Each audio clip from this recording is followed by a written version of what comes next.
Hello, everybody. So this is Sports Goofs number 216. I'm Francisco, joined by my good buddy Charles here.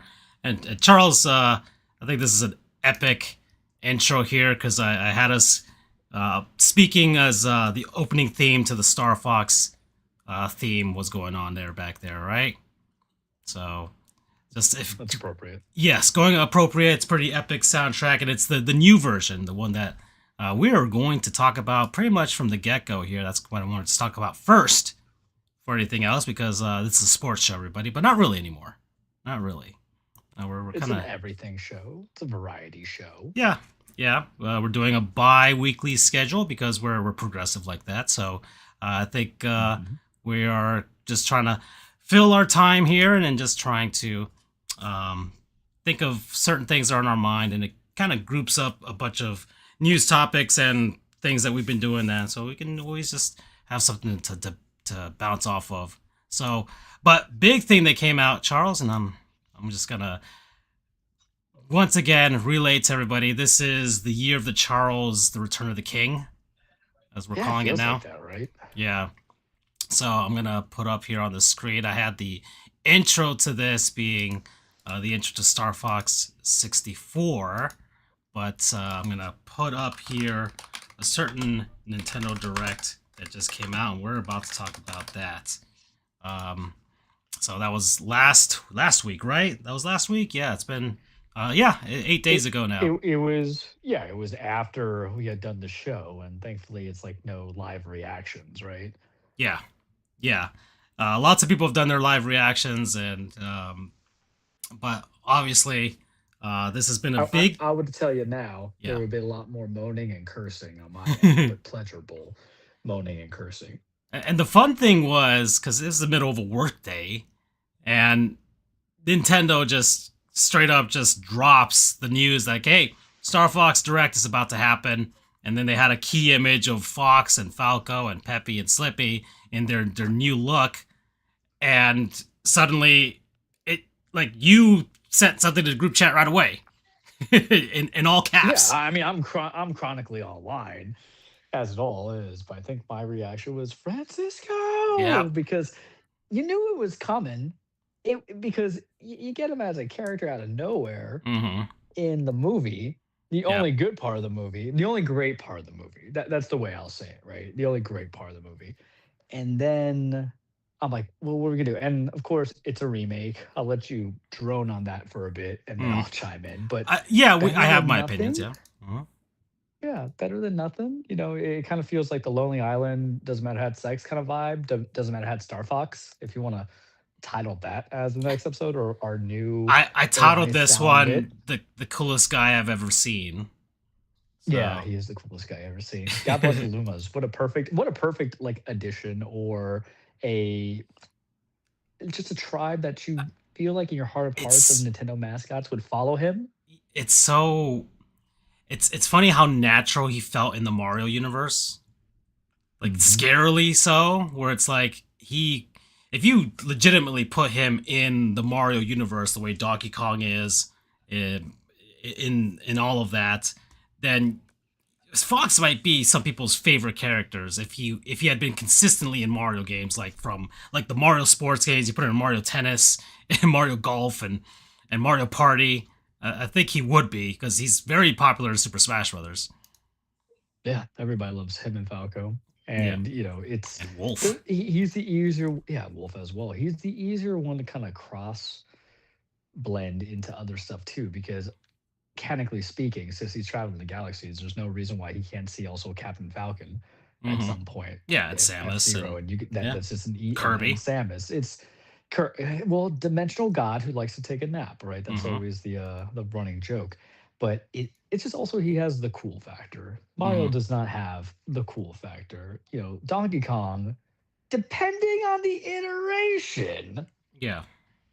does not have the fullest cool factor. Granted, Bonanza Kong Hmm. has the cool factor. Plus, we're all Funky Kong and Diddy Kong boys, so they have the cool factor, going Yeah. from there. But I digress.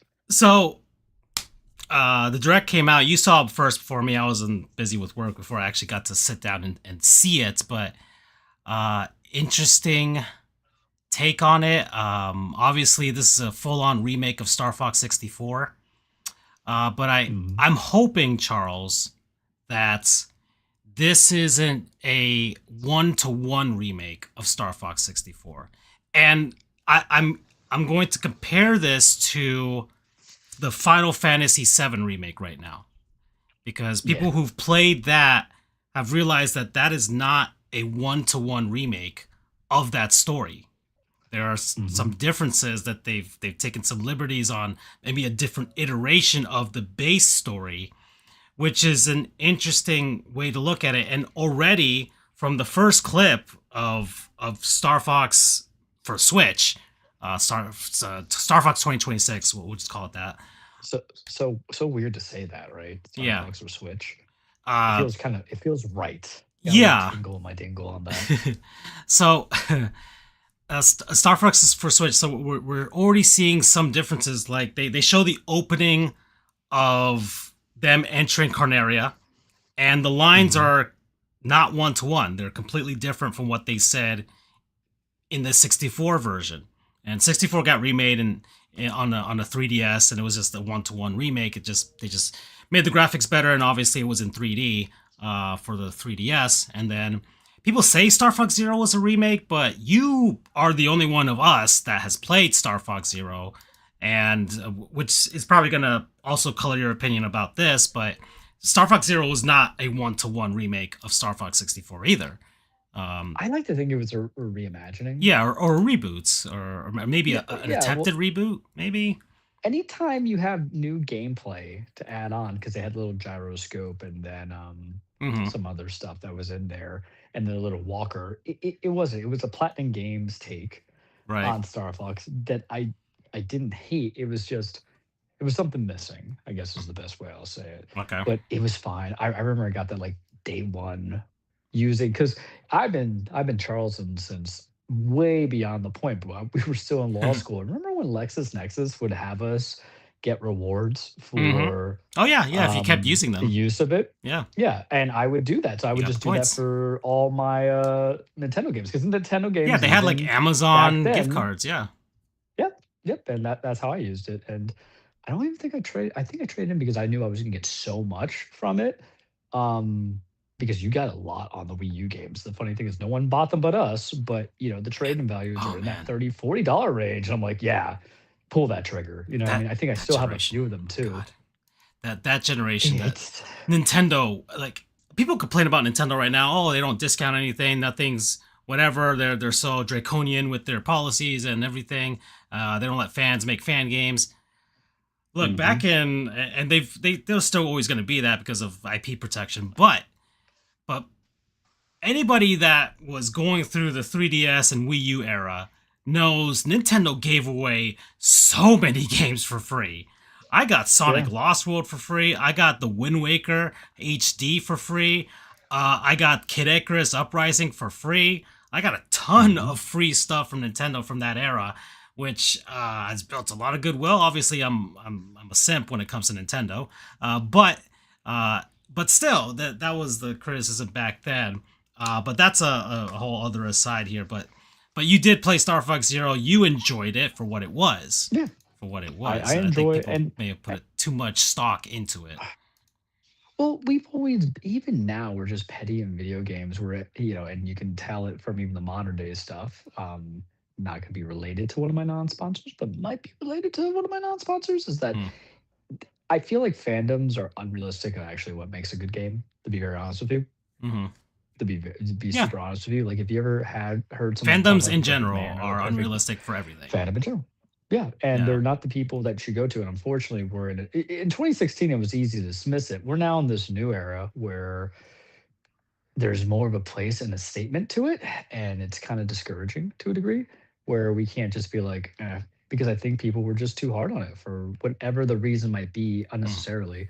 I don't think you guys know what a perfect game is. And the thing is, like, I don't even think you guys know what what an what an enjoyable game is because of what these I don't want to say unrealistic expectations, but just the unnecessary expectations. Seriously, you know. Yeah. Okay. Yeah, But yes, I played it. I think yeah, there's a lot of extreme scenarios when it comes to expectations in favorite franchises, right? Um, Mhm. like I think it's like Zelda fans right now because they did also confirm that the release date for the Zelda movie next year, and like I'm not like I said, I'm not really expecting Lord of the Rings. They're filming it in the same location, but I'm not expecting Lord of the Rings. I shouldn't. That's completely unreasonable. I just want a competent enough movie where I'm just like, yeah, they hit the points. That's fine by me. Um, you know, and like the Mario movie, like I understand fans. Some fans were disappointed in that. I'm just, well, what did you expect? It was Illumination. Like you could see the writing on the wall already. So It's a Star franchise that has no yeah, substance. Zelda does, but yeah, also doesn't, so it's weird. and maybe it was more of a vessel for Nintendo to try and get their other franchises because they're trying to hop on to what Disney did with Marvel, where yeah, Marvel had was relatively I guess in the main.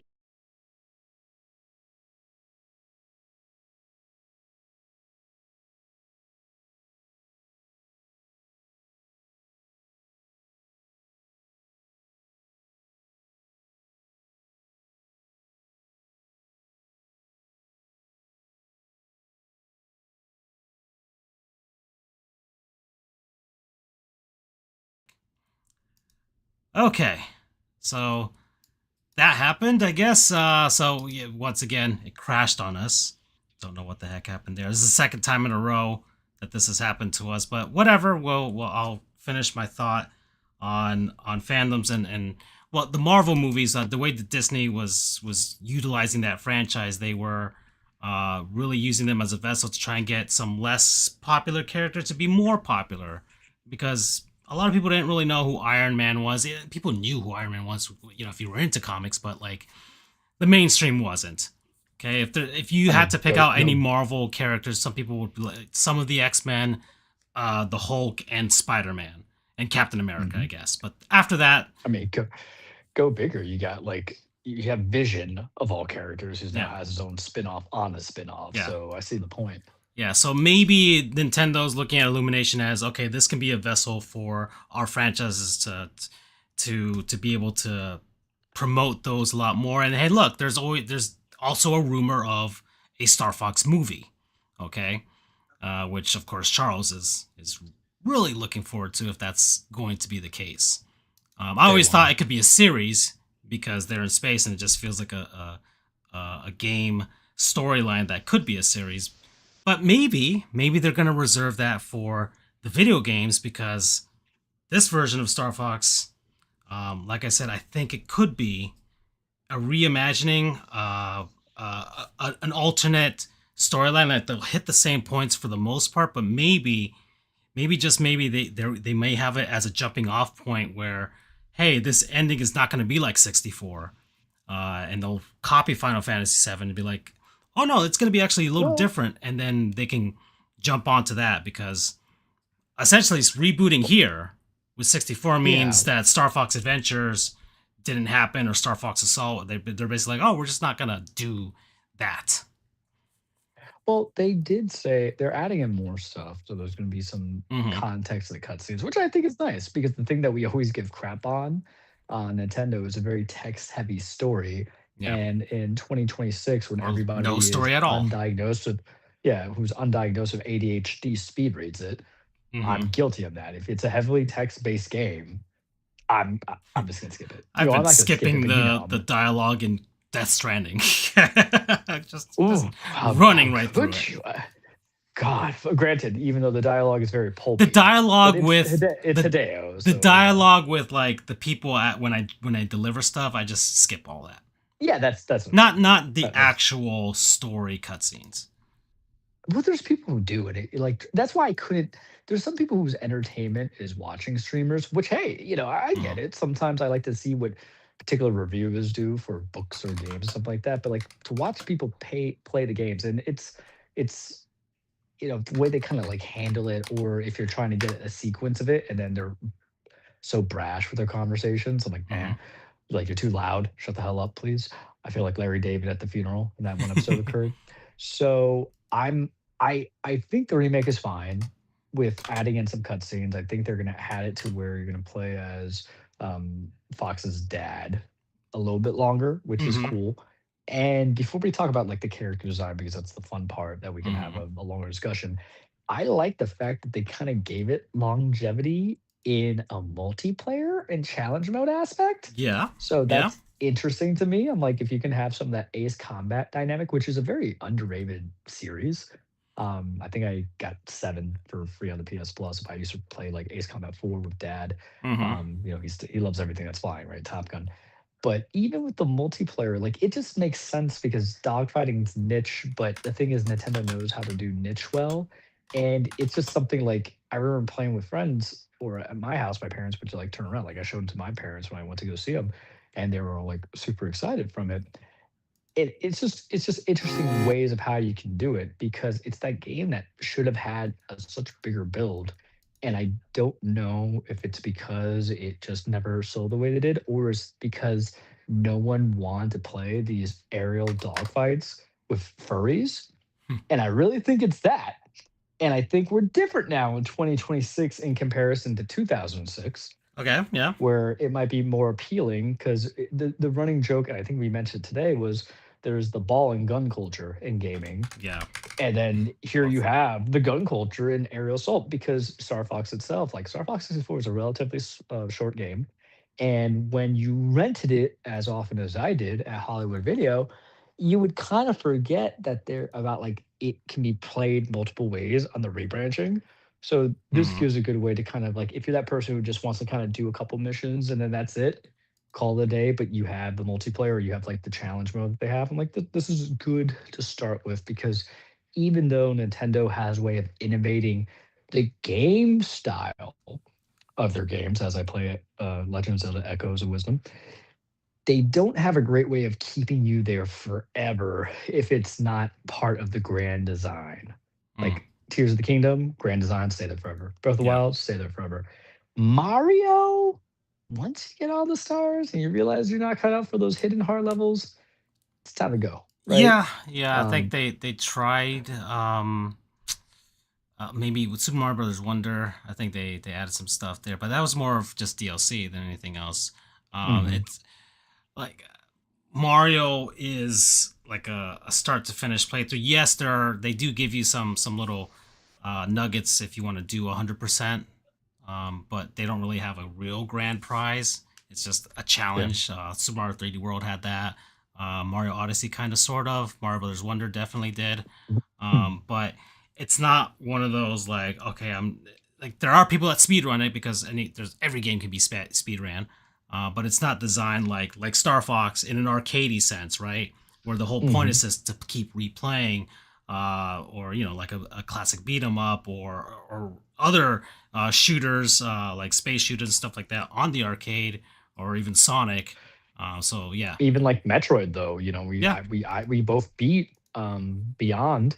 yeah, and I think I got to We like never did got 98% in Metroid yeah, Dread. but once you're even with Dread, once you're done, you're done. There's no like because it lacks that emotional resonance, but Mm-hmm. Nintendo's always been like the gameplay will take you and give you that feeling. Mm-hmm. Very Gameplay rare. first, story later. Yeah, I don't think I've ever played like well, Tears of the Kingdom, but there's thoughts on that of why the story actually resonates with me. But in comparison to some of the other stuff that people have with it, and it's also what I I hate to say it, but it's part of the unrealistic expectations of the streamers and the quasi like I don't want to call them fake game cultures because it's never like fair. It's like how do you like your pizza, right? And how do you like Mm-hmm. your sandwich? How do you cut your peanut butter? But to a degree, it's like they're they lack the substance of like what a game culture might be. They want that, you can't see me, I'm doing the flicking on my fingers. They want that instantaneous, gotta have it now, XYZ kind of thing. They want that payoff and especially a story, because everybody wants like cinema. Thank you, Naughty Dog, for making everything about cinema, right? Mm. Um, it's never really kind of that. And I feel like that's what's kind of been detrimental for anybody who's just trying to enjoy stuff. Yeah, I And you're not mean, going to get with Nintendo. yeah, but I mean, the approach here with the cutscenes, I think, them trying to flesh out this storyline with It's some a space actual opera. context. Yeah, like I said, yeah, space opera. And having the cutscenes will incentivize people more than anything else. Hey, I want to see Hmm. the cutscenes. I don't want to just watch this on YouTube. And obviously, you want to try out the different levels and the different the paths that you can take, which 64 already did. But now you can have more of a storyline. Maybe there's some changes that they'll do in the storyline too. That's what Star Fox Command was actually about too. Was the different endings for each character there. That varied wildly. If anybody's seen videos on Star Fox Command for the DS, um, but like I said, at the end of it, I still want this to when we get to the end of it, because they did give us the big preview with James McLeod, and there's always the possibility now that they are changing lines, and it's not once again 1-to-1. Maybe it'll come up as an alternate ending that moves on from there. Now 64 just kind of ended right there, and then Star Fox Adventures was the next game, and that wasn't even supposed to be a Star Fox game. So the franchise just kind of went all over the place when it came to story, which is hallmark of the series actually. But now, hey, let's do it again. Let's try it one more time, but we'll start with the base here. We know Star Fox 64 is a good game. Let's just remake it. Um, 3D And it's on been the like yeah 15 years. yeah, 3D So was on like the what are we 3DS and it why was are we just a one to crying? one. It was just a one to I've one. had to deal yeah, Yeah, we've had to deal with how many Last of Us remakes and remasters in the span of yeah, 10 years. Like, yeah. it's okay. And I say that with some shade, because we want what we think we want until we realize we don't actually need it. You needed another Star Fox game, at least to justify the interest of people, because there's be plenty of people who say, "Yeah, I wanted this," Mhm, and they're going to commit to it in comparison to just bringing out a brand new one. Because even though you and I like Metroid, the question goes to like, does anybody want Metroid? That's why they did the remaster for mhm. Prime to get people in there. There's a reason to this, right? Yeah, yeah, and Nintendo's shown an affinity for these franchises because they don't just want the one franchise to be Mario, right? Obviously, they always have Pokemon. That's always going to be just the cash cow Uh, that they can always lean yeah. back on. But it's them, it's Mario, and it's like, well, outside of weebs, nobody's really into Fire Emblem. So there's that. It's Uh, too intimidating. yeah. Every Uh, every time I think about Three Houses, I'm like, I can't dedicate in good faith all that time. yeah. And we talked about this when we talked about the movie 2 weeks ago. How there's so many franchises that they can go and really make something of. Like I said, Kid Icarus is always a good one, I think. And obviously, Pikmin can just be all those little shorts and everything. But Star Fox is good. Yeah, Kirby, Pikmin can obviously, literally Star be like your Fox, F Pixar Zero. shorts. Yeah, yeah. You got F Zero and Metroid can be its own thing, and if Nintendo really wants it to hit, they can have it more of like a teenage version of, PG-13 Alien, right? It can always just be that, which I'm assuming that's what they're going to lean on if they're ever going to make it a movie. In any case, as far as so we talked about the look of the characters, I don't hate them. They, Okay. it definitely is an homage to the Star Fox Super Nintendo box art because Hmm. they looked semi-realistic there. People were talking about their feet and how Falco has bird feet because he's a bird, and Fox has fox feet because he's a fox. Okay, all right, that's fine. But it's just it doesn't tread too much into the uncanny valley, I think. Um, and I think some people I saw somebody make a fair point that maybe they look that realistic in a sense because now they have these avatars that you can make for yourself on the Switch Yeah. chat. Yeah. And hey, Nintendo always does need a gimmick. mm-hmm. And well, at least this one looks fun. This is like a fun gimmick, right? hey, I could be Fox, I can be Falco or Pigma or Wolf or whoever, right? I'm sure they'll have like every character there, so that you can just be that character. But the look, I'm like, okay, that's fine. It's a hyper realistic thing. I love James McLeod's look. Oh yeah, He he just just looks like after a hard day of work, he just has a Budweiser. yeah. The memes are pretty funny online, right? You've been posting them on the group Oh chat yeah. there. People, there's some really funny switched up dialogue that people have been putting up, and I can't put that on this show right now, at least because there's some language that I don't, that we don't even use on this show on there, but it's pretty funny. It's pretty funny to me. Um, so, if anything, someone made a point as well, like because as much as the Star Fox series hasn't really had many games, but the characters are pretty iconic for what they are. If you post like World of Well, that's Warcraft, we thank Smash for that. yeah, World of Warcraft posted like a post of like a fox, a falcon, a rabbit, Hmm. and a frog right next to each other, and they didn't even have to they didn't have to say Star Fox. People knew what it was about. Like those four creatures are pretty synonymous with each other, and I think a lot of people who do see it um, recognize them. And introducing the kiddos to all of that with the Mario movie, because they did show the full team there just for a brief moment, but it was a pretty cool looking brief moment. Now And imagine, I will tell Charles, you, what? yes. Imagine, Oh, I would say like, no one laughed at my little Star Fox and Lumas thing that I had. oh, It's because Nintendo already knew, and Nintendo's like, boy, we ain't mm-hmm. gonna do that. I'm like, you sons of guns, I, because everybody's I, like, what does that mean? I do hope. I don't know if Charles, you noticed the intro that they did for the Star Fox team when Fox is telling his backstory to Toad and Peach. What if the Star Mhm. Fox movie was in that style, just that animated looking style? I think that would I mean, go that's hard. cool. That would go really hard, Yeah, I think right? that's cool. I Mm-hmm. mean, like, I ain't gonna say no to it. I My don't. thought process, but I think it's Illumination's gonna want their hands on it, because they probably have an agreement or an arrangement with anything like that. But So they're the that's ones that my produced it. expectation. So what if they're leaning into a different art style that could be that could be the Star Fox movie if it's like if it's just in that sort of uh, animated style where it looks like it was hand drawn, but it wasn't because they've perfected or not. Maybe I wouldn't say. Well, I kind of sort of have perfected 3D animation where it does look 2D. To so that Both of possibly what those, they I only yeah. watched like their one thing. Mm-hmm. I've never seen anything past like the one Despicable Me. Mm-hmm. Oh yeah, yeah, yeah. And then I saw the Grinch, and I forgot what else I've seen from them. But anyways, so there's that. Obviously, look at the gameplay. They do have an online multiplayer for the combat mode, right?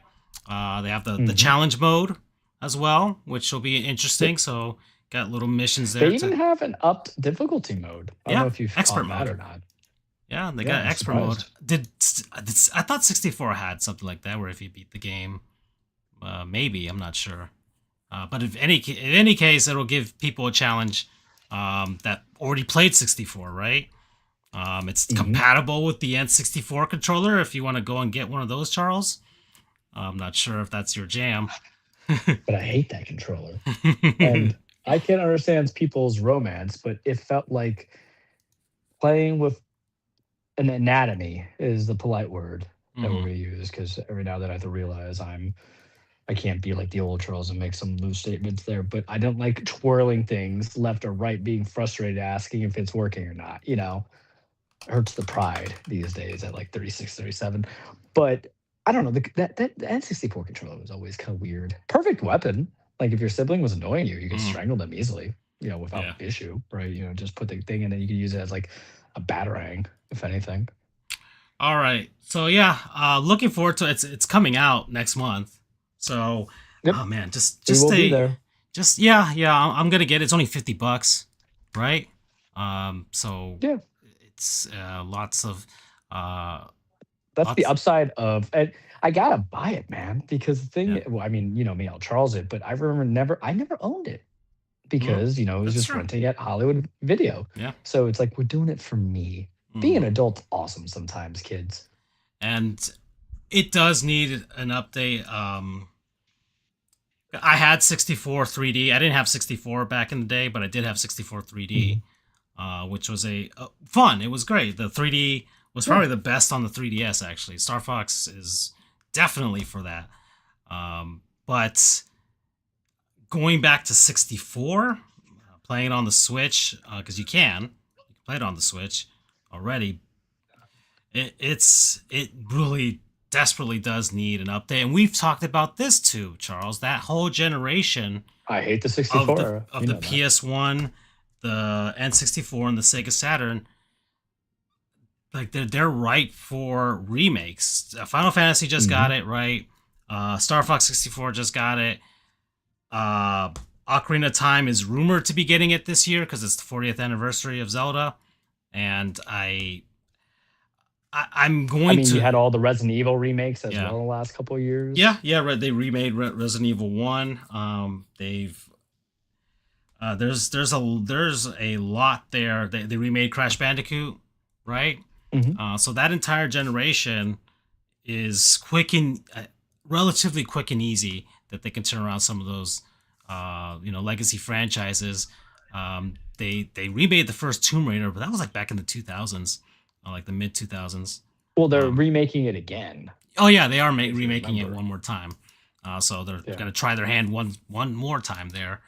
And it's just there's everybody's begging Sega to redo Sonic Adventure because they didn't release anything on the Saturn that was worth anything, and Sonic Extreme. Yeah, I don't know. That'd be a miracle if they could put that together, but um, I think this is good. I mean, the millennials are definitely the adults here now. We're in our 30s and 40s now, about to Yeah, enter. you guys So gotta understand, we're close to getting, like, colonoscopies for yeah, health reasons in our age group. We need something that makes us, like, remember the days we didn't have to be oh on that yeah, anymore. yeah.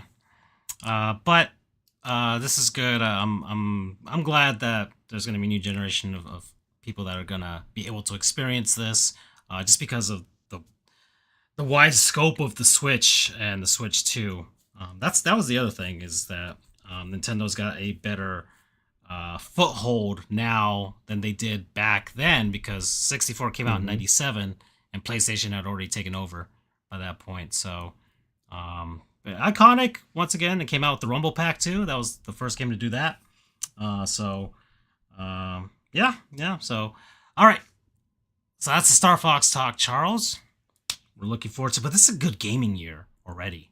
It's a fan. We 2026. had a Like good people we had a are, decent 2025 too. yeah, We were but like off, so we couldn't talk about it, but 2026, man. 2026 is looking to be one of the best. Like the reviews just came out for Forza Horizon 6, which Mhm. I'm going to utilize my Game Pass for whenever I'm done with Death Stranding 2. I do want to finish that before I start something else completely different because from the looks of it, Horizon 6 is set in Japan. It is going Yes.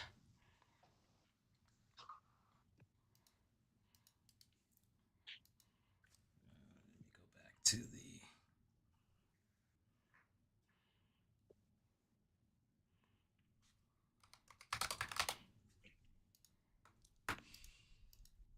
let's see. So I'm about to see where it crashed here. All right. Okay. All right. So we are back once again. Crashed one more time for us. That was great. So let's. I think I'm gonna heed Charles's suggestion and just not share my screen with him. He doesn't really need to see it in any case because I don't really. And or he can just see it on his computer or something like that. But in any case, yeah, Forza Horizon 6 has come. Some people already have review copies already, and I think someone accidentally released it on Steam, and some people were able to download it early too. But regardless, it is always been a beautiful looking game as far as just since the Xbox 360 days. Mhm. Just great looking models of cars set in different locations. I've played every game of the series, Charles, and it's getting 9 out of 10s, 10 out of 10s. It's set in Japan, and it's I can't wait. I already sent Doug the tweet about the reviews there because he has an Xbox Series X, and I'm hoping he'll get it, or he'll use Game Pass to get it, because this will be an amazing experience to play with other people. But even then, I like Forza because I can just sit down and drive, put on a podcast, and just drive. That's it. I hate driving in real life, but man, do I love doing it in video games. I have the whole setup too, with the ultra wide screen and the racing wheel. So I'm gonna definitely. Oh, it's gonna look so good. Yes. With the ultra wide screen, the racing wheel, I've got a great CPU here. I still haven't made the GPU upgrade yet, Charles. I don't know. I may just want to see if the world ends or not before I actually go ahead and purchase it. But regardless, Death Stranding 2 is running perfectly fine for me, so I don't think I really need to make that change right now. And besides, this is just going to be amazing. I'm showing the footage on the video version of this, and I'm looking forward to it. What, GTA 6 is supposed to come out this year, right? At the end of the year? Yep. So we got that. And I don't know what else Nintendo has in store, because they've said that they're like sitting on several different games that they're ready to just release whenever they strategically want to, which is Well, they have the Fire Emblem. It's not for us, but yeah, there's a Fire Emblem there. I gotta buff up the good old backlog. Yeah. Yoshi's coming out as well this month, right? Yeah. Yes. So Yoshi's coming out. Splatoon Raiders is coming out, but you're not really keen on it. But I'll let you know when I get it, because I'm getting it. Let's see. I mean, like even I've only played like one Forza game, and that's because I got it when it came out. And my so like long story short, I was a sufferer of the red ring of death, but I was smart enough to get the Walmart insurance, so I was able to get Halo ODST and the Forza bundle with the controller that came out. So that was my experience with it. And I thought it was cool. Racing games were weird because I was always on the presumption in like my early 20s and then on, you have to have friends to play with. But I do remember the Forza game kind of like you kind of do your own gig. And that's what you told me when you had played it a couple of years ago. And for anybody who can't drive because the price of gas is ridiculous and you want to see what adventure looks like simulation wise, go play Forza. Yeah. Go have fun with that. Yeah. Like I said, it's just a nice, fun game to just sit down, drive, and you can put on a podcast, have videos. You need in the background. Games like that. Even I need games like that. I think this year has been we need that. Yeah, this year's been a kind of a revolution of the. I guess this is what people are calling this genre, the cozy video game. I can't touch Pokepia or Tamagotchi. I already know what will happen. Yeah. Yeah, that. Tomodachi. I do want to get that for like my sister so she can play with the kids, because it seems like that's that type of game. Because I don't think like Pokopia is just like a little bit of Pokemon Animal Crossing or Pokemon Minecraft, right? So I don't want to repeat of that, but Tomodachi just seems a little different. All right. I heard Pokepia is basically Animal Crossing Pokemon style, and then you do some more stuff. And then Tamagotchi is basically what we all kind of want those little Wii avatars to be, right? And then some. Yeah. All right. So we're at 9:10, Charles. Trying to keep this under like maybe an hour and a half or something like that. So we're not going to go too long here. All right. What else do you want to talk about? What's been on your mind? I'll say for the gaming stuff for next week, because we went gaming heavy the last couple times. Yeah. Because I've been beating a lot of stuff. Yeah, go from there. There's a funny story of why you got released from the shackles and boom. Well, I got released from the shackles, but I also got sick. So I ain't going out. So I'm like, ah, these symptoms mean I have to stay indoors. We're doing this. So that just meant that I was all play all day Hmm. and like negating stuff. But I think what we can do if we're gonna talk about it, because we are a variety show and not everything can kind of be gaming and stuff like that. Like I'll ask you this, Francisco. What's been going on in your entertainment world? What shows, what movies have you been watching? We're gonna get to sports, trust me. But Yeah. I have been marathoning Mad Men, and it's a You have. show that I know I almost know almost everything that happens to some of the main characters. Like, I know the ending because it's been around for 20 years. So, but what happened was it was just Twitter. Follow us on Twitter, Charles and True, FJOJR, Dan Frijoles, Hmm. Sports underscore Goofs, Moral Historian, Panthers Historian, and everything else that's going on with Francisco because he's got like 50 other ones out there. But I was like, you know what? Maybe this will appeal to me. And we talk about like cheap gaming of like ball and gun. There's also a lot of like just cheap television entertainment, especially like on Netflix and Prime, that are just trying to justify Yeah, certain it's things it's out getting there. hard to watch stuff. I haven't been able to sit down and watch some series that I was into, but then I'm just like, I don't know why. It just kind of felt like homework after a while. Hmm. Like I stopped watching Invincible, and now Oh, I just good. watch it through YouTube Shorts because I just Yeah. need to hit need to hit the bullet points. And the same thing for The Boys. I did the same Ugh, thing for The Boys, and now so glad that's ending. they're finally at the final episode, and they're gonna release it in theaters. But I'm not gonna go. I'm not doing that. But yeah, I've just been consuming those shows via that. But continue, Charles. So it makes me kind of like regret not watching it because your palate changes as you age and change and everything like that, as it should. In life, you're supposed to like watch certain things. But that was becoming like my mild obsession. So the point of it of just saying, hey, well, for entertainment wise, is that the beauty about TV shows and movies, even if it's like a little antiquated to a degree, and 20 years could be antiquated, but it's a period piece, and it Hmm. kind of shows you instead of tells you, or I would say it does a little bit of both when you think about it. Because yes, we're going through the 60s, but it's the early 60s, so there's a lot of stuff that's changing, that's coming into it. Women's rights, Civil Rights Act, what it is to be a man, blah blah blah blah.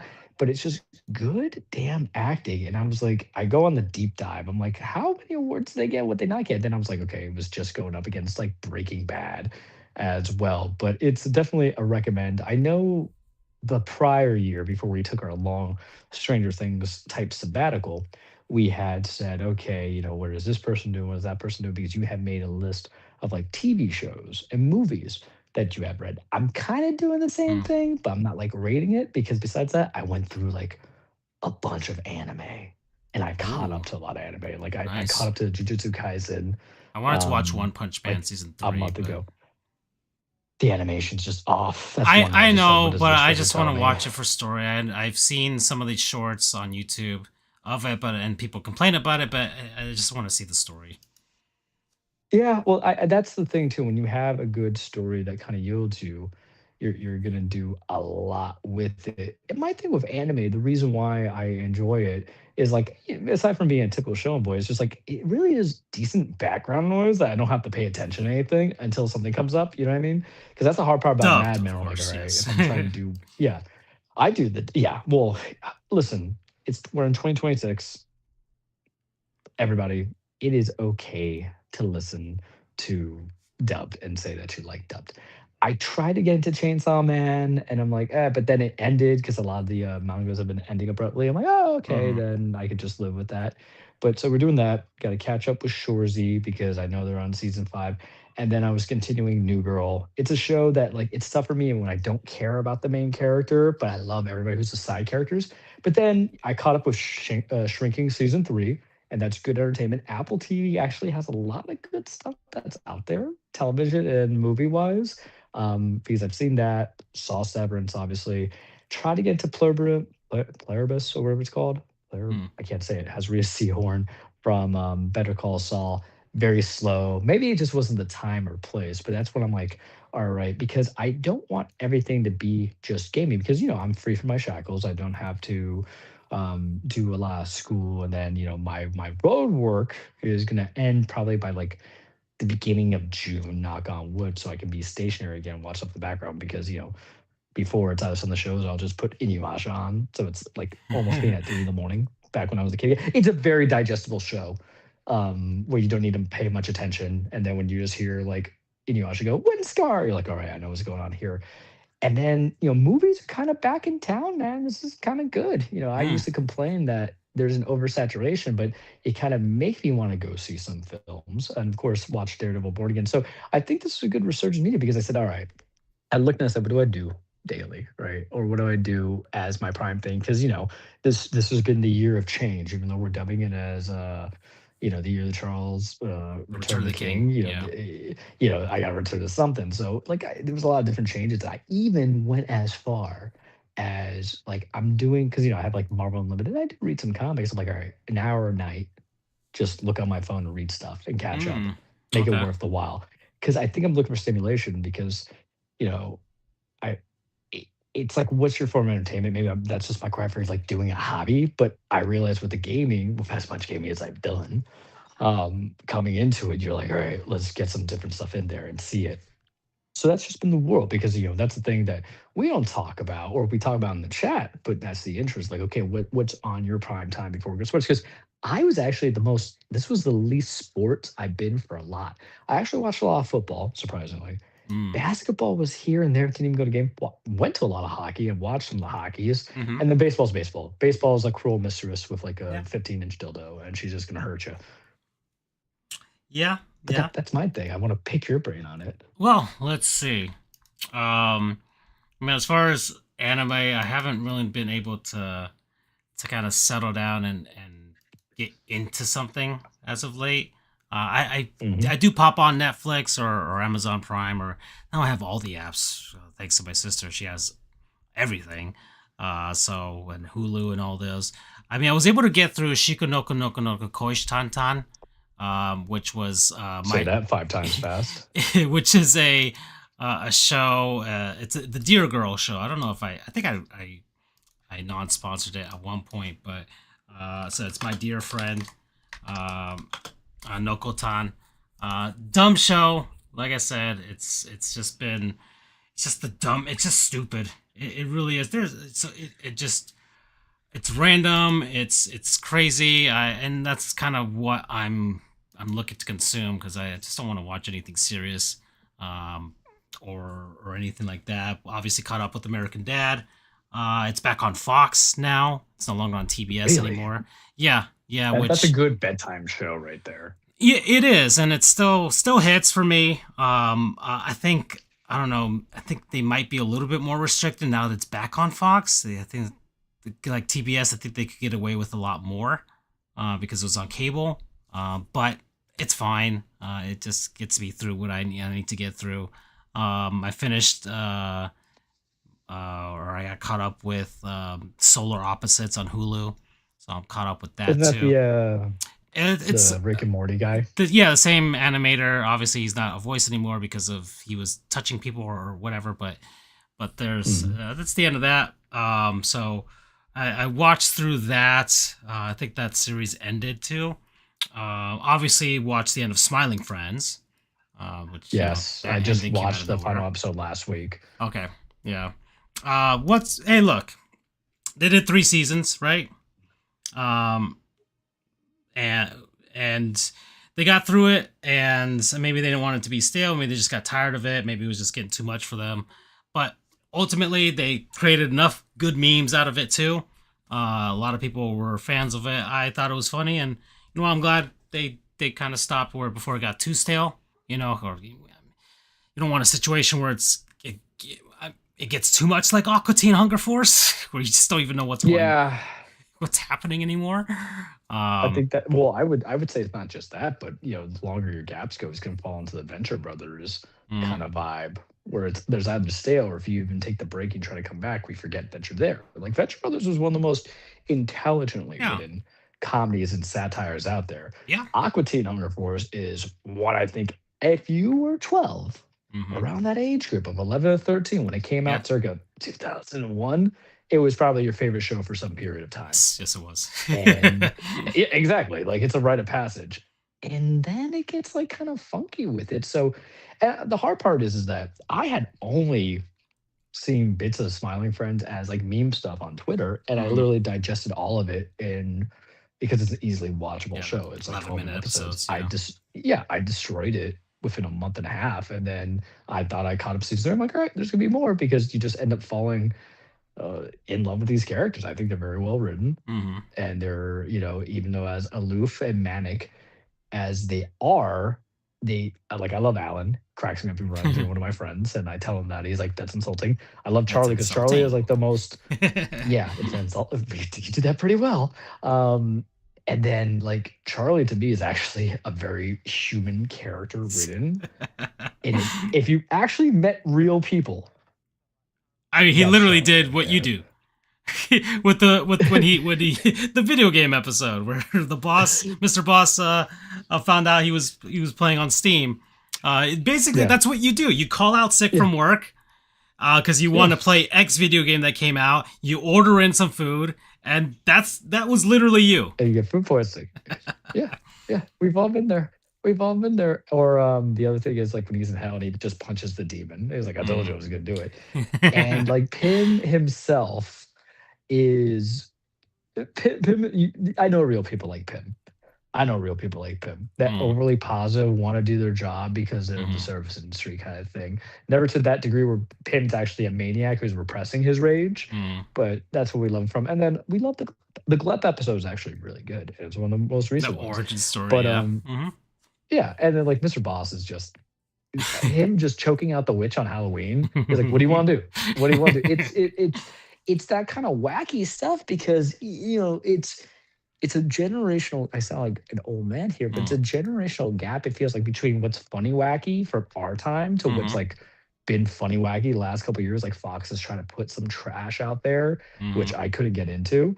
And then like I felt like Smiling Friends was kind of like that connection into it. But also it's also a good reminder of how like offline I am from what actually is cool these days or interesting. And I need to be invested into that because the worst thing you could do, especially in today's streaming era, is miss out on the good stuff. I want to miss out on that bad stuff. Mm. Take your Love Island and your Love is Blind and your Temptation Island and then your all the other isms out there. Take your Virgin Rivers on Netflix and all this other stuff, except for Heated Rivalry. Francisco and I did watch that, not together. But I do think the guy who plays Mm. the Canadian could be a perfect Dick Grayson. That's my comparison thing because Mm. Batman 2 is coming out. And everything I'm like, you could be Okay. Dick Grayson. You could be Dick Grayson. That's how I'm evaluating But the what? Hold young on. Batman actors. 2 was. I mean, they said what's it being set in the winter, right? And then like Yeah, and they've already. they've made the formal announcements Yeah. today that we've known for about bit.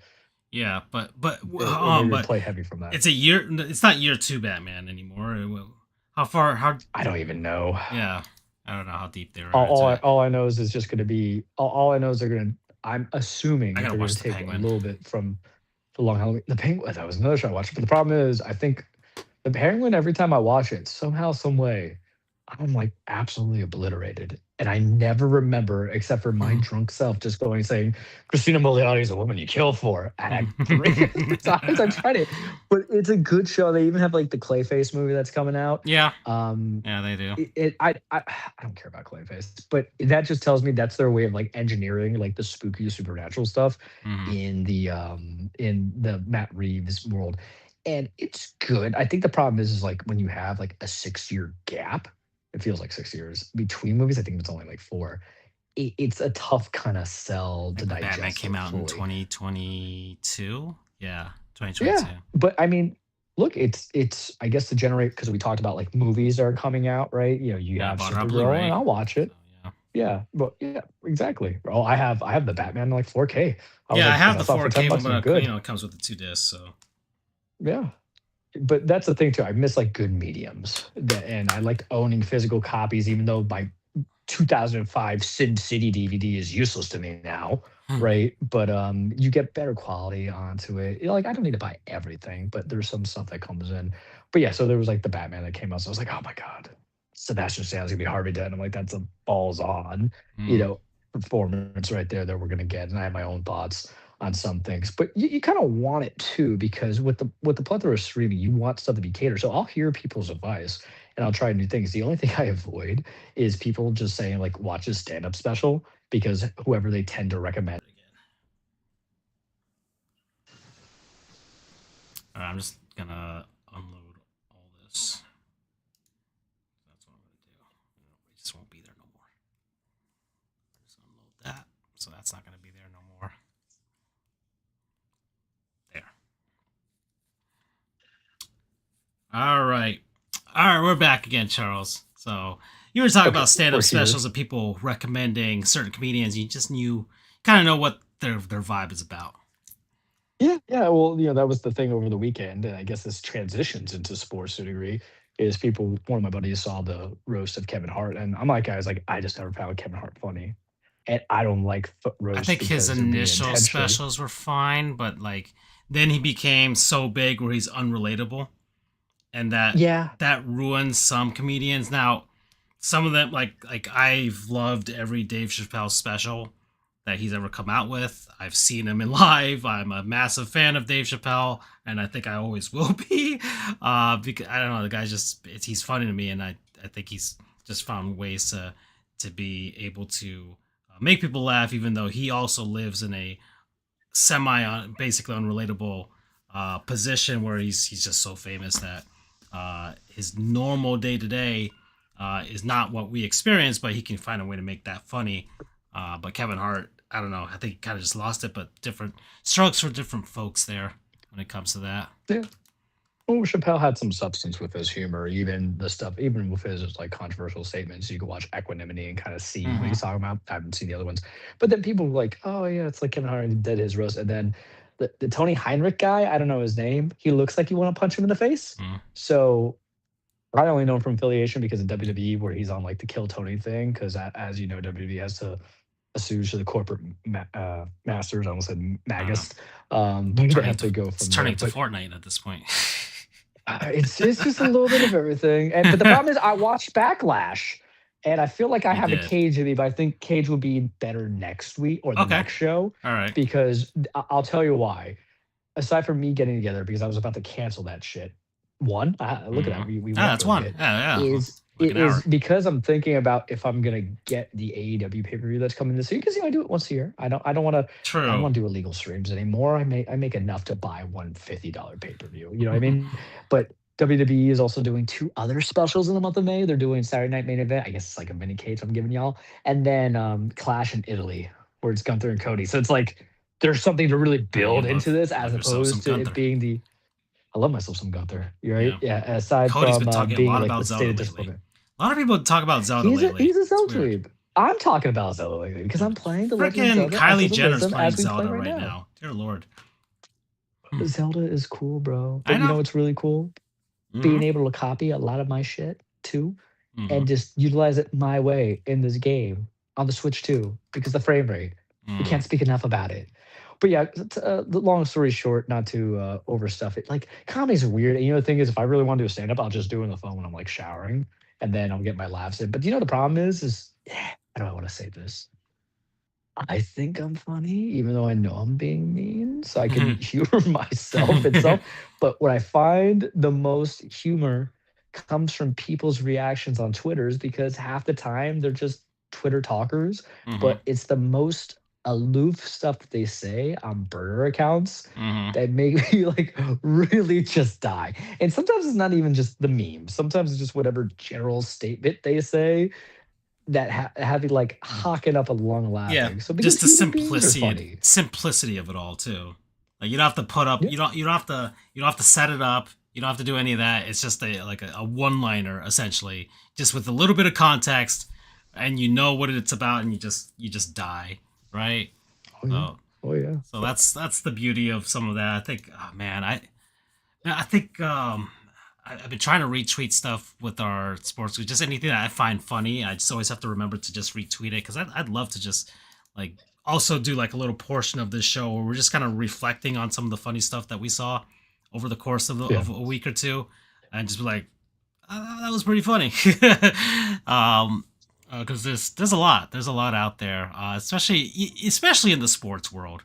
If we're gonna loop it back It's around to just sports. so much. That's the hard part. Not even just what we missed, but with all these controversies, looking at you, Mike Vrabel and Diana Rossi, like this should be over, Yeah, and yet it's still continuing. You know what I yeah. mean? And then you get people that are just Dave Portnoy is not likable, and he knows he's not likable. I'm not even going to try to talk shade to him. He's Mm. probably going to threaten to sue us, so we don't have money. But that's the whole thing. Is like people propound the situation, and then you get like the analysts on some stuff because they're really just trying to get all the juice from the stone.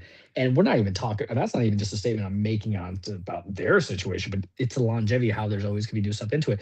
NBA playoffs. Okay, there's stuff, the stuff I sent you about Max Struss today by Chuck. Yeah. I don't know if you watched it. I mean, I it was was said by Charles Barkley. cackling. Thus, it's the opinion of all Charleses. So the hive Yeah, mind Max Struss is continues. a handsome guy. Yeah, there you go. You There you go. know, like don't look him in the eyes. Hive man is true. There you go. Yeah, don't look him in the eyes. So like, there's always something new, and I don't know, but like, and now they're just doing the schedule releases for the NFL. It's like so much, and then even the NHL. Even if I want to digest it, like go Avalanches because I have to run with that. But then the Oilers, they fired their coach and Yeah, Conovan, or however you say his name. So it's like there's so much data there. So Krasnov. being Christoph, yeah, Yeah, like Chuck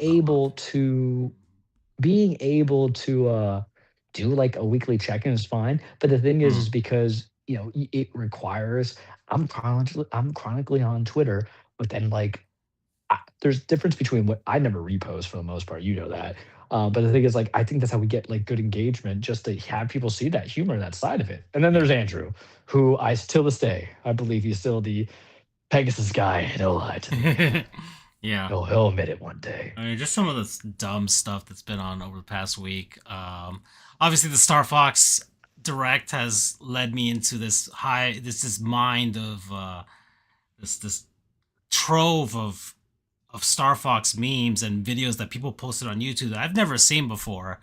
Of There's some dedicated people, man. Y'all uh, are my favorite kind of weirdos because out Star there. Fox is definitely memeable because of the comms communications that they have between each other.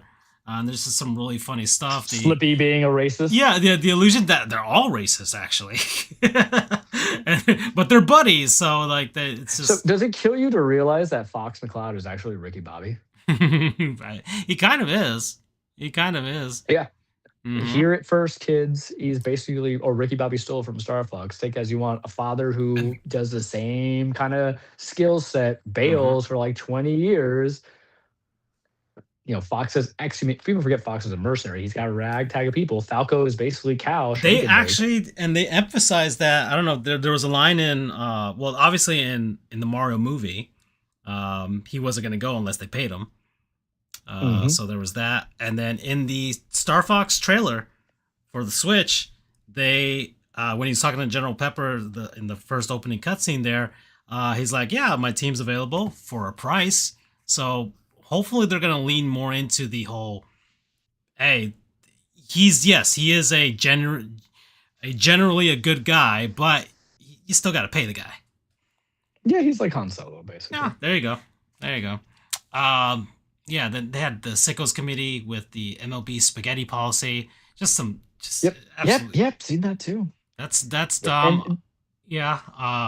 The gone my fishing with regret. the inside the NBA, and they had Diana Yep. Rossini and Mike Vrabel when the Celtics were out. They, that thing's gonna have legs throughout They're the on whole ESPN, entire. by the way. Yeah, Yeah. well, they don't. They have enough clout, right? You get that special status. Yeah. It's just it's been the weird thing, and I think my regret of us taking the time off, uh, and maybe you'll agree with me or not, was the fact that I kind of like I was doing this thing where I was annoying the chat, and like I said, if people could just see how often I'll text you guys on nonsense, mm, where I was just showing you like the stadium special meals mm-hmm, for everywhere, right when they had before opening day was mm-hmm. coming on to it. I was like, I could do that. But I couldn't. Like, Oh, I'll eventually get to some of the stuff, but there were some food specialties. I was like, yeah, yeah. give me get some of that up in Well, there. me and Andrew are actually going to see each other this weekend. We're going to Trop to see the Marlins There versus you the go. Rays on Saturday. So I'll There see you go. what's up with that semi-renovated Tropicana field. Avoid a heroin needle. I've got here from May 2nd, pointy bottom with a post of Stephen A. Smith with his eyes a little annoyed there. Vanessa Bryant hearing Kobe's old Oh phone yeah, yes. vibrate after Jason Tatum starts crying about choking a 3-1 lead. Oh my god. The internet is ruthless, and that's the thing. There's some humor that kind of came from it. Or when Bam obviously broke the 83, and people were trying to talk about ethical, Mhm. and we know the commentary that came from it. It's just good. And I guess the moral of the story is that when it comes to the social media aspect, we love how crazy people are, and just follow us. Just follow Mhm. us. We're there with you in spirit. We read your ish. Yeah, it's funny. It's fun. We're at 9:36, Charles. We haven't talked about non-sponsors, so I think we could talk about that. We've been enjoying over the Sure. last couple weeks now. People, places, things, concepts, what have you. Did I start last week? I think I did. But I can start this yeah, week. go ahead. So, as you know, life is about progress and change and bettering yourself.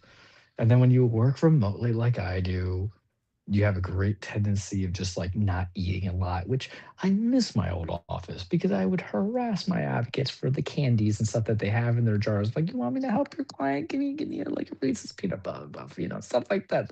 Just wet my beak a little. I felt like the Godfather from the Godfather 2, not the Vito Corleone, but Don Chi. Was it Chi? No, it was not. Again, I confused the first one. But whoever, the one that gets like gutted a little bit. Hmm. Um, but then it's like, all right, you have to go for the healthy eating, and it's just so expensive right now. It's gonna be expensive. Your Yeah. politicians don't care about you, regardless of the sides are, because they're gonna make more money than you guys do.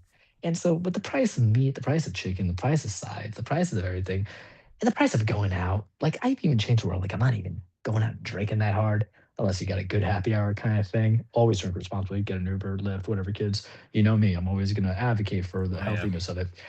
It's just more or less like, what do you mean? I mentioned about Bandolero's last show. We're like, what do you mean? Like, you're giving me $6 Saturday margaritas? You're beautiful. I'll kiss my bartender on the lips. I'm like, thank you, buddy. I appreciate you. He's gonna be like high fiving me on that stuff. It's what do you do on the day to day? So I had flirted with the idea for a bit, but I knew I was gonna get into it as I started the job, and it was something that we did in the big break. So I got to give a shout out to it, where I've been doing ideal nutrition for Hmm. mostly dinners for like 8.49 a pop, which is relatively well. That's what I had for dinner coming into it. Got my meal curated of however I want to go from there. And I had like their paleo grilled chicken. Today I had their cilantro chicken, stuff like that. It's an easier way to avoid fast food. And mind you, I do get my fast food, but you guys all have to remember, like, we're a little bit older. Sure, that's not what holds me back. It's just I train a lot on my body. And, I'm like, okay, I've been banged up a little bit, so I took some time off, but I also like to experiment with new development. So now we're going to go for like some stronger muscle definition that comes into it, because I weight lift, I power lift, I do whatever. But, I have like a weird frame where I'm like 162 pounds, but we're healthy, right? So, but I'm like, you got to have your diet. You can never beat a bad diet. And my thing is like, I just don't want to cook, even though I can't. I'm not dumb.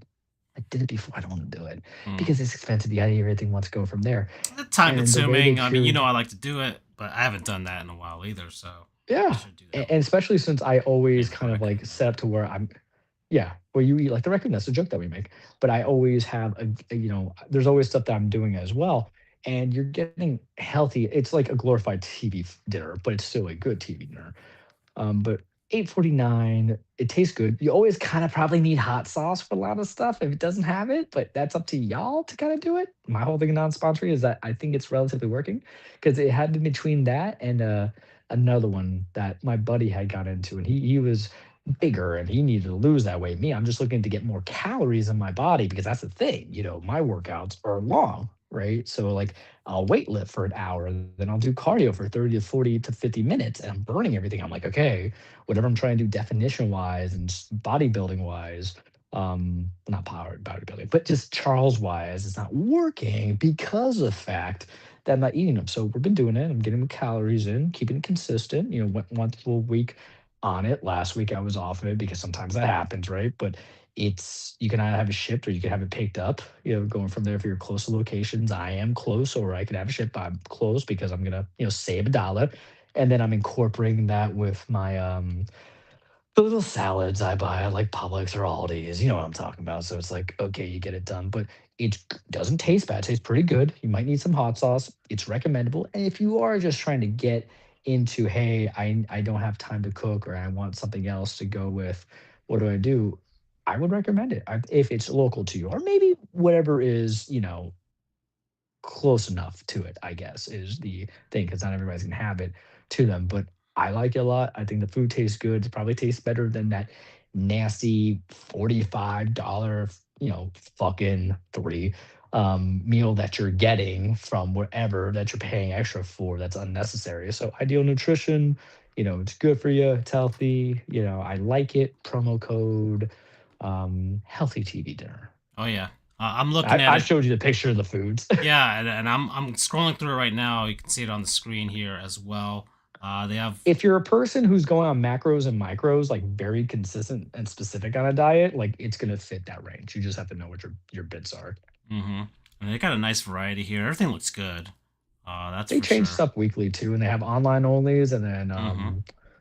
and then they'll have stuff that's different as well. Yeah, they got little muffins and pancakes and hash browns, quiche right there, and some comfort craving. So they got a little bit of everything here, and obviously, um, down here in Florida, they're pretty much in every county here for the most part here. So, but I'm sure there's plenty of these in like just large cities now, all over the country. Obviously, a lot of people have heard of Factor, who has previously That's the other one. sponsored us in the past. So that's always an option there too. So, all right. So my non-sponsor, I'm just gonna pick something. I was just kind of looking around my desk because I didn't really You pulled think. an Andrew. Yeah, I did pull an Andrew there. But at the same time, this is something that it's kind of one of my favorite things that I've bought over the course of the last few months. So let's just go with this. So Charles, you've seen the photos of my home office now. Hmm. I've got it to the point where I really like my setup right now. I genuinely like it. I removed the PS3. It's no longer on the desk. I'm just not gonna play it. I'm just not. It's been retired. It's retired now. On this desk here, it's a very large desk. Some cabinets here, but pretty much all the tools and everything that I need, from batteries to repair to cables, everything here. My gaming PC that's running and powering this show, and that I've been using for productivity as well for work. It's a nice, powerful PC, so nothing crashes except the program to this show. Um, Yeah, right. Go uh, figure. yeah, I've got all my knickknacks up here, bobbleheads and amiibos. I bought some more amiibos for myself that I found on Goodwill because I'm starting Oh, to kind of which get the. which ones did you get? I got the Inkling amiibo from Super Smash Brothers. Um, Oh, the one I bought. I didn't know you got that one. I I got have one of them. Yeah, I got a King DDD as well. Like, it just came in like a pack in Goodwill. I'm just like, oh, I want an Inkling one because I played probably 1,000 hours of Splatoon. I should have an Inkling amiibo, right? Um, That's fair. Yes. uh, and and it came with like an Animal Crossing amiibo that I didn't care about, but whatever, it comes with it, so I'll just have it there. But I just want all my favorite characters here. So if I see it on Goodwill, I'm most likely just gonna snipe it and try and get it because I've got 3 Samuses here. I definitely would like to get all the Metroid ones out there, but I'm not ready to pay a premium just to get some of the old ones. But in any case, got that, my bobbleheads. I got some books that I'll never read because they're my sisters. I got a giant Sonic the Hedgehog plush in the corner there that scares me when I open the door.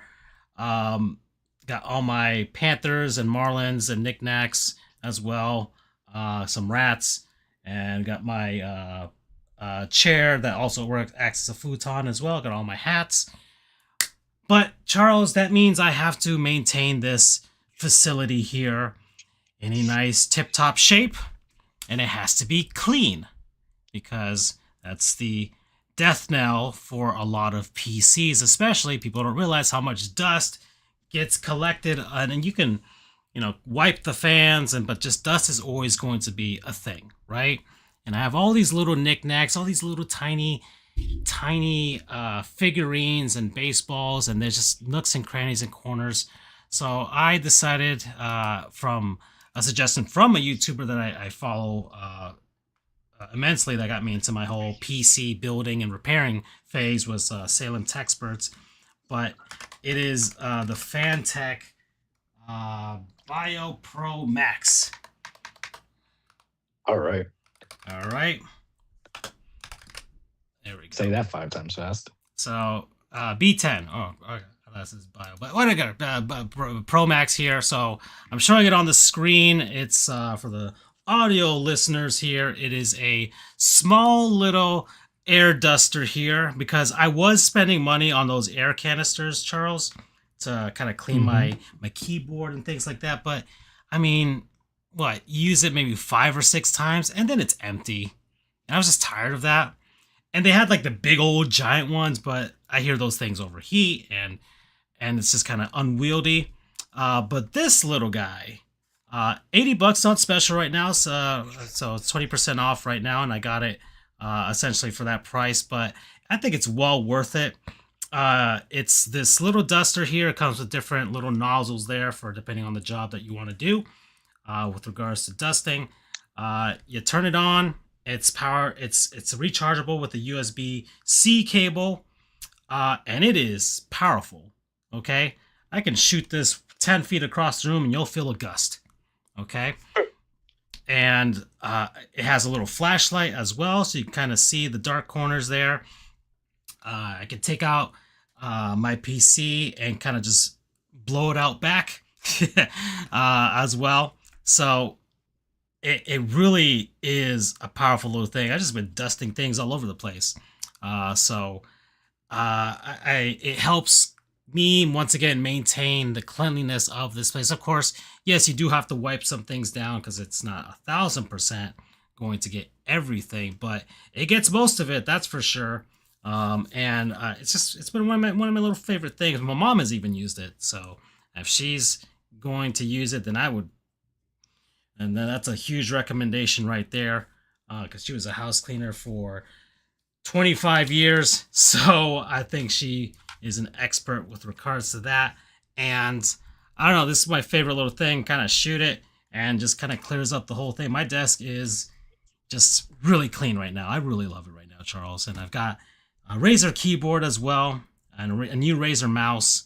I've got all the colors going on right now, Charles, because I've got the entire RGB setup. This is really the studio I've wanted for a long time, and now I have it. Got a new chair as well. A few things actually. So I got a new We game. all got the big up here. Oh yeah. I've wanted to get a new chair for a while because the other one was just was already falling apart in a sense. But I got this new chair here. It's black and white. Nothing too fancy. It's not a gaming chair because since then I've gone on to read that a lot of gaming chairs are just shit. There's no better way to say it. And I decided to get something that was trustworthy, that was ergonomic. We're getting old, and it's just the name of the game there. But this chair is fantastic too. But everything's been upgraded. Everything has been upgraded now. I've got my lighting set up. I've thought about being on camera for this show. Actually, I've been testing the waters when it comes to my technology setup for that. Maybe that's why this thing's crashing on me. Or I've also thought about doing the VTuber thing. I don't know if you've seen that, Charles. Tell me about it. You saw the little gimmicky thing that they did for Star Fox, where you can change your avatar to just be yes. Fox. It's people that do that, where they are a persona or a fursona, and they are on camera like that, and it's just a computer-generated thing, model that they made for themselves. And I'm like, oh, I could be a guy in a cheap Sonic costume model. I'm sure somebody's got that somewhere. So I've been trying to look into that technology and just kind of make this a little more fun, especially because we've seen a bit of an uptick in our viewership, thanks to me using AI to to post some of our nice little shorts. You know, Shout out to uh, people who hate AI that yeah, want to burn us on the stake. yeah. So over the last week and a half or so, we've got like 40,000 views, and so I'm finally I finally broke down the serial draft where we talked about that episode there. So we'll have a couple clips from that too.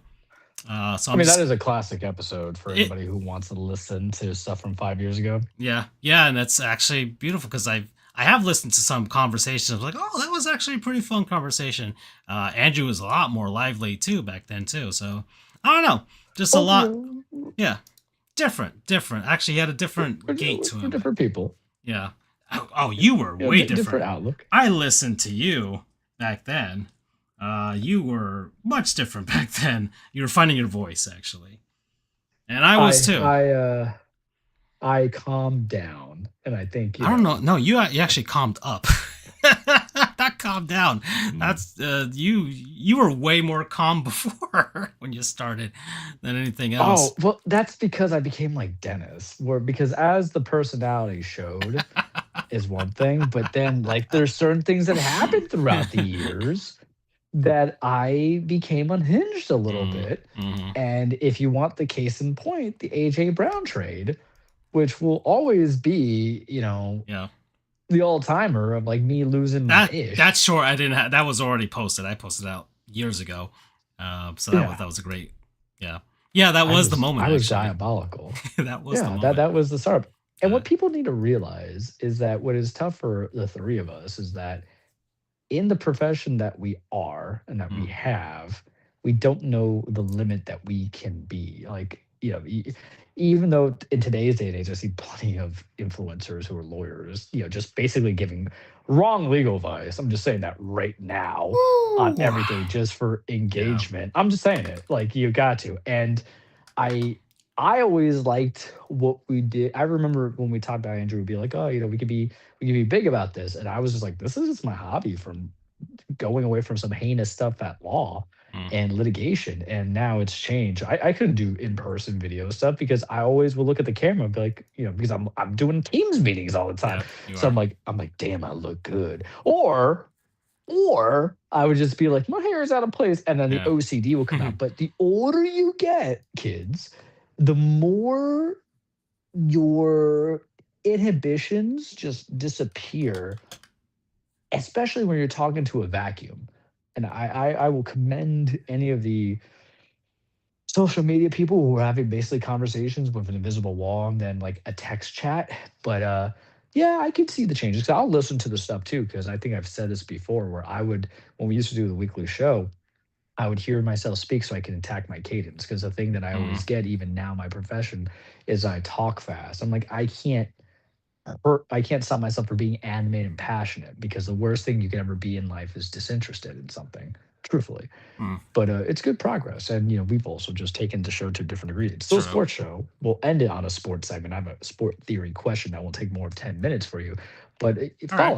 follow us on whatever social media that We're Francisco has us on, because that's the one thing that I think we want to take away from. Because if you kept into it being a sports show, there's no viability because the take that we had in circa March of 2022 might not be viable, and then we're just talking about being the old timers. mm, That's why I will always, the actual groundwork is the part of the interruption with Tony yeah. Kornheiser and Michael Wilbon, Oh yeah. because the way they do it on structure is they have something of substance, they kind of continue it, and they'll go left field sometimes.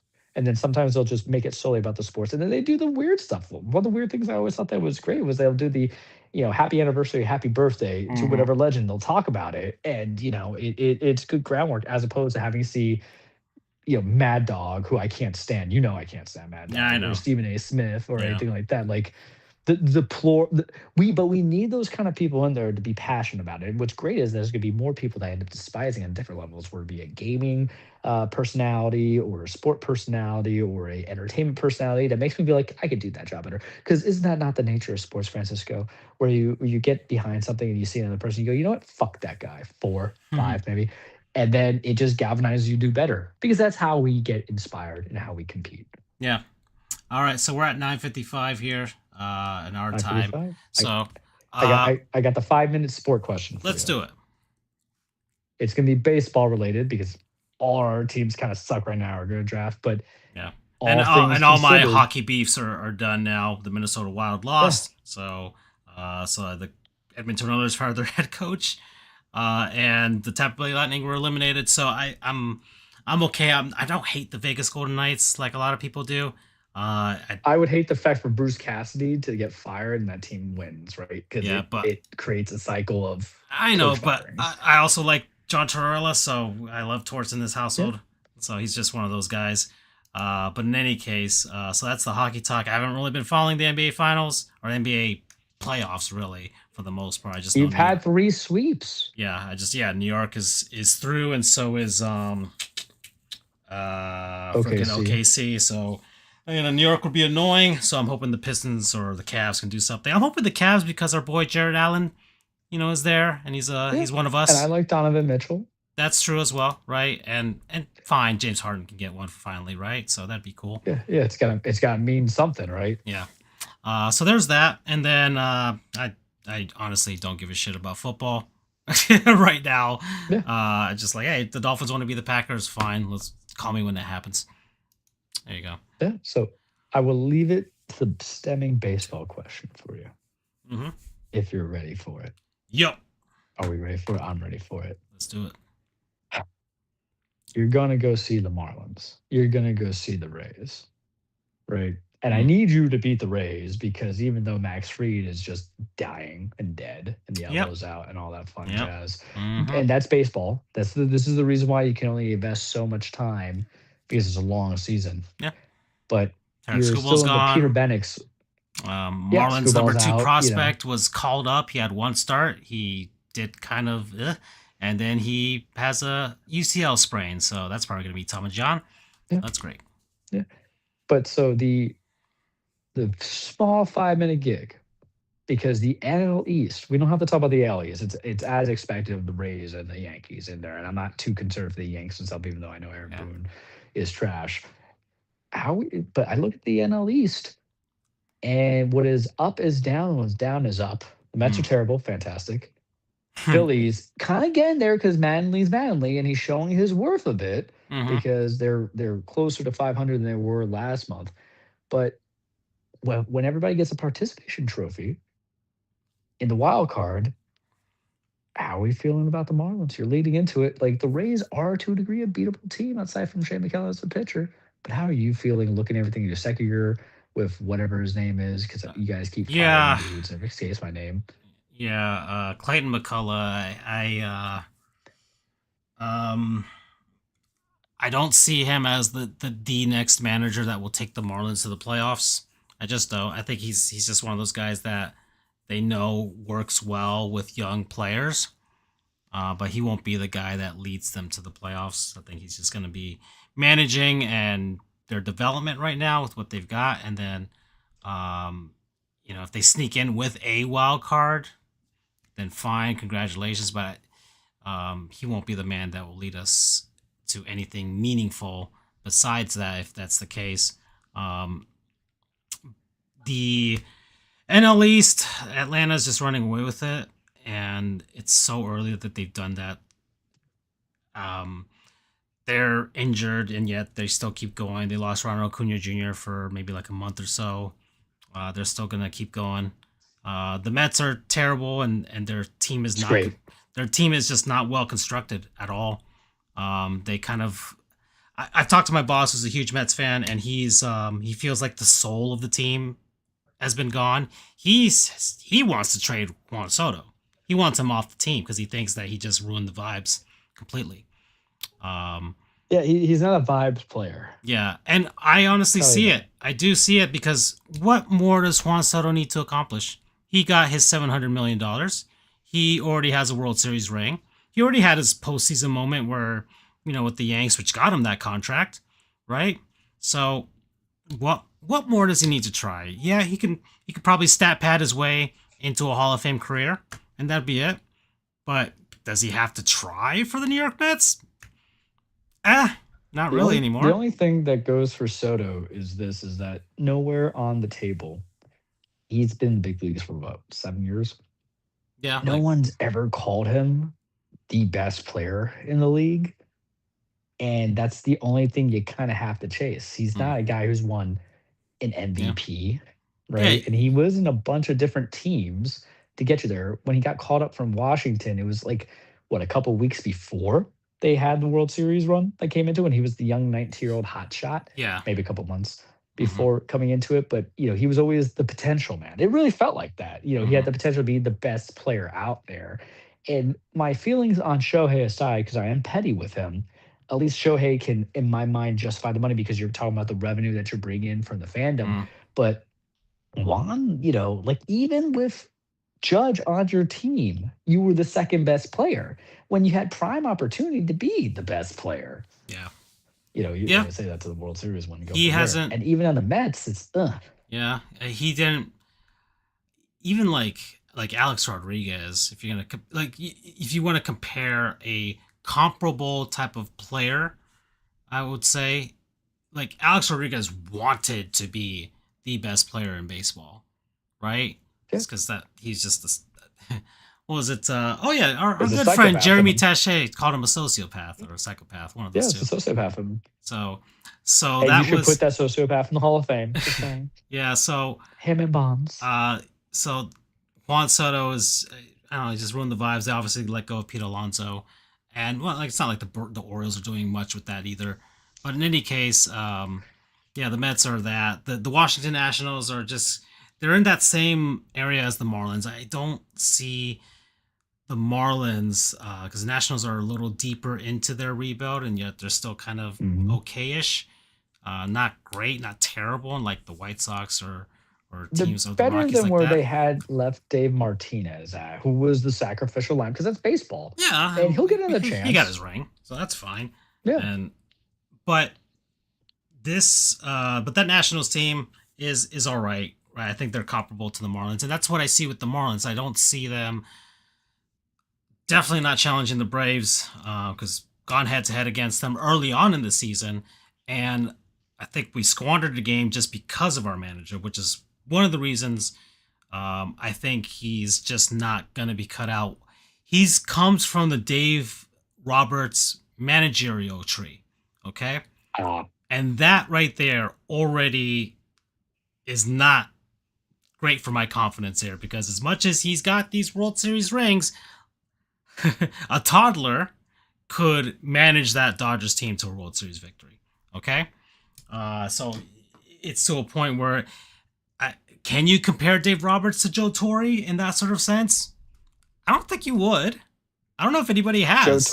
Joe Torre went against a lot of game-changing managers in the World Series. Yeah, Joe Torre faced off against Bobby Cox twice. He Mhm. just died. Joe Torre went up against who in '98? Bruce Bochy. He went up Yep. against Bruce Bochy won Bochy. the Padres. He went up against Bob Brenly with the Bobby Balance. Diamondbacks. So that one's kind of like but even then, that Diamondbacks team was stacked. They were trying. They bought themselves into that World Series as well too. Was it? Bobby in the Mets. Valentine. Yeah, Bobby Valentine with the Mets, who he just on pure vibes was leading them. Beat Jack. He lost Jack McKeon in the Marlins. But Mhm. 2002, who'd they lose to? The Angels in like the ALCS. I forgot who they lost to in that season. Yeah, the Angels were kind of like Yeah, that the was the the team of the destiny there. basic art the Yeah, team of destiny. yeah, Like and they same thing with were the Mike Marlins. Sosa Yeah, Mike was like Scioscia, who's a no good manager, joke. hasn't been seen anywhere for a long time. So I don't Yeah, know. Well, he's out there yeah. in And limbo. then Sosa was just done. Everything Yeah, he's doing, I think he's on Team USA for baseball yeah. international, not international, but whatever 2004 the play lost to is. Tito. Yeah. So Like there was legitimate guys out there. yeah, like Dave Roberts. I mean, let's see, who'd he lose to? AJ Hinch, but that was the Astros and the right. Yeah. Uh, let's see, he lost to 20 Alex Cora He as well. he yeah, So and who did he beat? He beat Dusty, right? mhm. He beat Kevin Cash in the World Series in 2020, but Kevin Cash Which also respected overmanaged Kevin that one. Cash. He overmanaged that World Yeah. Series with Blake Snell. Should have let Yeah. him go. That was their mistake. They should have won. They should have at least taken that to Game 7, but they didn't. Um, and And then then beating Aaron Boone's not smart, who puts Nestor Cortez, who hasn't thrown the damn ball they for lost like to a month and a half in live game as your reliever. Just yeah, saying. they lost to the Padres in a series in 2022. They lost to the Diamondbacks in a series in 2023. Uh, so I don't know. Dave Roberts just doesn't really do it for me either. And I don't. He doesn't do it for me with regards to his managerial tree, which is where McCullough comes from. I think there's some over managing that comes with that. Um, so that's my opinion on the NL East. Really, the Phillies. All right. Okay, Don Mattingly, cool. That's fine. He's a good man. Let's see if he cares. He managed some pretty good Dodgers teams before they went on this run too. So let's not forget that. Obviously, he Yeah. comes from the Joe Torre managerial tree Yeah. as well. So and remember, Joe Torre didn't win anything until he got to the Yanks. So Yeah. there's always a possibility that Mattingly could take this Phillies team, which is not that far removed from their World Series run. Maybe a piece or My two, and that could be a my dangerous wildcard commentary team. And Schwarber's still my mashing. commentary Yeah, my commentary, and Harper is still good. My Uh-huh. commentary mainly is this because the worst thing about like the Blue Jays losing Uh-huh. was the people saying oh, poor Don, poor Don, poor Don. He knew what he was kind of getting into in Miami and he wanted to change of pace. And he knew it Uh-huh. was like, all right. Like I think there was a part of him within those first two seasons that wanted to incentivize winning. And then what happened was he got snake bitten by what the Marlins traits was of, hey, you made the postseason, thumbs up, buddy, Yeah. gold star, and that's it. There's no killer instinct by your ownership. Yeah. I'm. Anytime you kind of get close to it, and then he was like, all right, he saw the game, and he just said, I'm gonna chill. Yeah. I mean, Don Mattingly also. Remember, Joe Torre retired, and he was handed that Dodgers team that he had there, and that Dodger Yeah, team was not like the one we have now, but it was still exciting enough. It it was was like exciting enough. a Yankees light where they had money and they would spend, and they Hmm. had some like good pieces, and he led that team to a few playoff runs. But he went to Miami, and I think he was trying to be more well rounded when it came to that. Like, hey, Joe Torre did it with like stars and players like that. Let me see if I can actually learn to work with some young guys and develop some guys and just he went through like basically a nearly a decade of that really with Yeah, Miami. So uh, I'm hoping he does well. Once again, it'd be annoying if the Phillies won anything because they're just in our division. But even then, I hate it less than if the Braves did it too. Um, yeah. but yeah, I mean, I that's can NL live East for with me. that in comparison when people are like, oh, because he was a one of the bench coaches or Mhm. hitting coaches for the Blue Jays. I'm like, oh, it's a damn shame that he can't get there. And me, my whole thing is like, even if it's a former legend like Mattingly, you're on my division enemy, and my feeling on any. I don't ever pick any of my body in my division, but my team to go and get it. I don't do sentimental stories. Hell, I don't even go for anybody in the AL. The only time that came a fruition was with the Royals because that was special because they had been below mediocrity for the longest time. And so if he's there, because the problem is I kind of see the change already because we enjoy baseball and I like baseball's that sport that's like, okay, I have my team, but then I'll see a couple stars because I want to trade for those stars as well. But it is interesting to see that they could be like 13 and something. And then now he's getting closer, closer. And, the first April's April, right? May is when you have to kind of like at least be set in stone for a couple things. Because you rather have a good first half and then stumble a little bit in the second half of the season, but hold out as Mhm. opposed to having a very like bad first half and then try to get hard going and you do well in the second half and then you become like the Diamondbacks who has been like the last 3 years they've had that where you peter out right before the season ends and you lose that one important game or you find Mhm. magic make it all the way to the World Series and the most forgettable World Series and we've had a lot of them the last couple of years when they went against Texas, and that's just like game over because you're not roster constructed. The thing is, the Phillies are constructed as a decent roster. I also just go for the fact that it feels like it's Boone's kind of final year, So I'm just looking at like whatever managerial advantages I have to go from there because I want to skip, and Skip obviously went to Texas. Texas, Yeah. but like I'll take Clay and the idea of it because I do also believe that your team is just deficient in talent. In baseball, you do need some talents in between, because the idea of having the perfect farm system that you just home grow, it works once a year. And the prime example of that is the Orioles Mm. because for Oh yeah. last couple of years, Roshman, Gunner, all the other white guys that were in the prospects, Team White over there, and it's gotten to where they realize, and I still think firing Brendan Hyde, even though I don't want him, was a bad move because he was instilling a Mm. culture. And then it comes down to like you can have what these presumed talents are, but the thing is with baseball, you need studs. You need studs, man.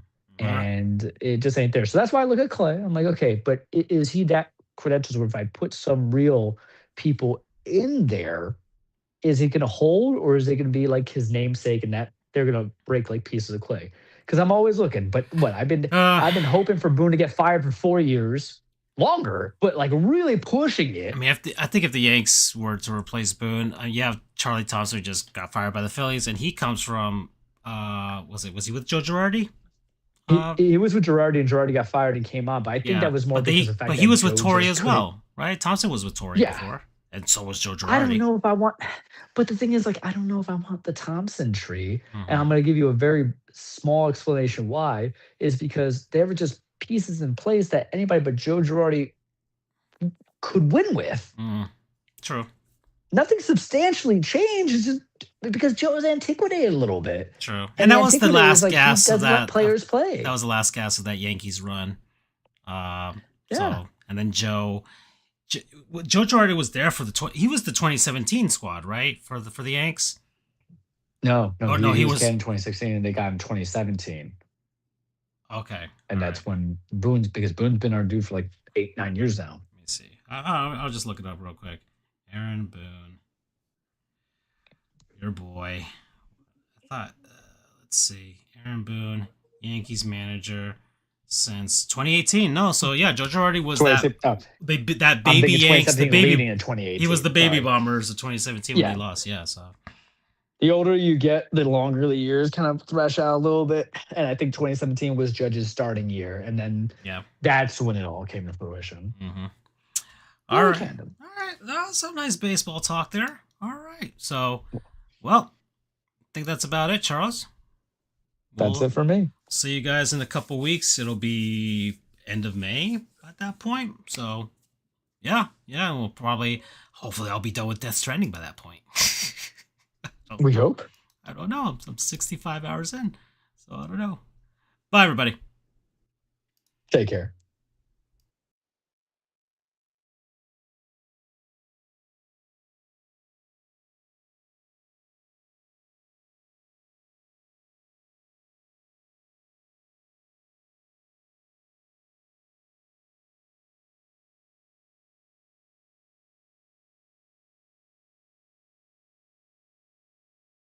Can unlock